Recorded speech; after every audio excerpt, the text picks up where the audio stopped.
Chapter 16. Kutuzov, accompanied by his adjutants, rode at a walking pace behind the carabineers. When he had gone less than half a mile in the rear of the column, he stopped at a solitary, deserted house that had probably once been an inn, where two roads parted. Both of them led downhill, and troops were marching along both. The fog had begun to clear, and enemy troops were already dimly visible about a mile and a half off on the opposite heights. Down below, on the left, the firing became more distinct. Kutuzov had stopped and was speaking to an Austrian general. Prince Andrei, who was a little behind and looking at them, turned to an adjutant to ask him for a field glass. "Look, look!" said his adjutant, looking not at the troops in the distance, but down the hill before him. "It's the French!" The two generals and the adjutant took hold of the field glass, trying to snatch it from one another. The expression on all their faces suddenly changed to one of horror. The French were supposed to be a mile and a half away, but had suddenly and unexpectedly appeared just in front of us. "It's the enemy? No! Yes, see, it is! For certain! But how is that?" said different voices. With the naked eye, Prince Andrei saw below them to the right, not more than 500 paces from where Kutuzov was standing, a dense French column coming up to meet the Absherons. "Here it is! The decisive moment has arrived. My turn has come," thought Prince Andrei, and striking his horse he rode up to Kutuzov. "The Absherons must be stopped, Your Excellency," cried he. But at that very instant a cloud of smoke spread all round. Firing was heard quite close at hand, and a voice of naive terror, barely 2 steps from Prince Andrei, shouted, "Brothers! All's lost!" And at this voice, as if at a command, everyone began to run. Confused and ever-increasing crowds were running back to where 5 minutes before the troops had passed the emperors. Not only would it have been difficult to stop that crowd, it was even impossible not to be carried back with it oneself. Bolkonsky only tried not to lose touch with it, and looked around bewildered and unable to grasp what was happening in front of him. Nesvitsky, with an angry face, red and unlike himself, was shouting to Kutuzov that if he did not ride away at once he would certainly be taken prisoner. Kutuzov remained in the same place, and without answering drew out a handkerchief. Blood was flowing from his cheek. Prince Andrei forced his way to him. "You are wounded?" he asked, hardly able to master the trembling of his lower jaw. "The wound is not here, it is there," said Kutuzov, pressing the handkerchief to his wounded cheek and pointing to the fleeing soldiers. "Stop them!" he shouted, and at the same moment, probably realizing that it was impossible to stop them, spurred his horse and rode to the right.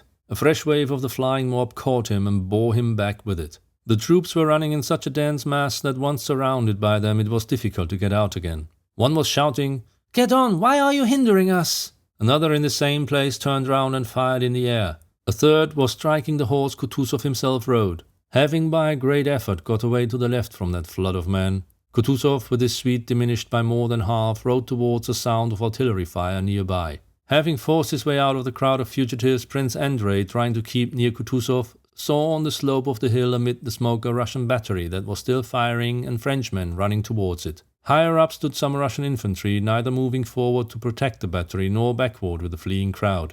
A mounted general separated himself from the infantry and approached Kutuzov. Of Kutuzov's suite only 4 remained. They were all pale and exchanged looks in silence.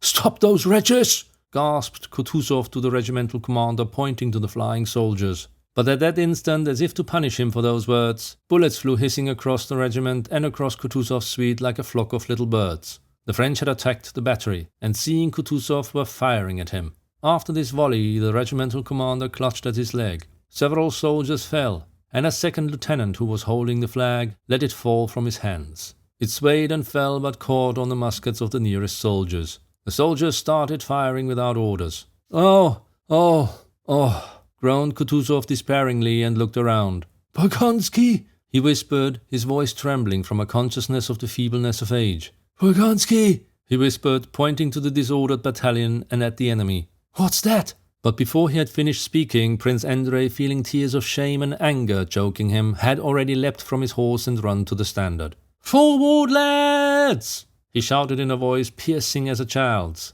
"Here it is," thought he, seizing the staff of the standard and hearing with pleasure the whistle of bullets evidently aimed at him. Several soldiers fell. "Hurrah!" shouted Prince Andrei, and scarcely able to hold up the heavy standard, he ran forward with full confidence that the whole battalion would follow him. And really he only ran a few steps alone. One soldier moved and then another, and soon the whole battalion ran forward shouting "Hurrah!" and overtook him. A sergeant of the battalion ran up and took the flag that was swaying from its weight in Prince Andrei's hands, but he was immediately killed. Prince Andrei again seized the standard and, dragging it by the staff, ran on with the battalion. In front he saw our artillerymen, some of whom were fighting while others, having abandoned their guns, were running towards him. He also saw French infantry soldiers who were seizing the artillery horses and turning the guns round. Prince Andrei and the battalion were already within 20 paces of the cannon. He heard the whistle of bullets above him unceasingly, and to right and left of him soldiers continually groaned and dropped. But he did not look at them. He looked only at what was going on in front of him, at the battery. He now saw clearly the figure of a red-haired gunner with his shako knocked awry, pulling one end of a mop, while a French soldier tugged at the other. He could distinctly see the distraught yet angry expression on the faces of these two men, who evidently did not realize what they were doing. "What are they doing?" thought Prince Andrei as he gazed at them. "Why doesn't the red-haired gunner run away since he is unarmed? Why doesn't the Frenchman stab him? He won't get away before the Frenchman remembers his bayonet and stabs him." And in fact another French soldier, trailing his musket, ran up to the struggling men, and the fate of the red-haired gunner, who had triumphantly secured the mop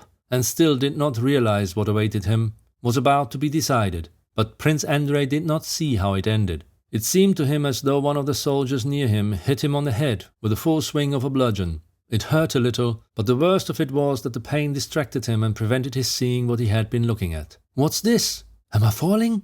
My legs are giving way," thought he, and fell on his back. He opened his eyes, hoping to see how the struggle of the Frenchman with the gunners ended, whether the red-haired gunner had been killed or not, and whether the cannon had been captured or saved. But he saw nothing. Above him there was now nothing but the sky, the lofty sky, not clear, yet still immeasurably lofty, with grey clouds gliding slowly across it. "How quiet, peaceful and solemn, not at all as I ran," thought Prince Andrei. "Not as we ran, shouting and fighting.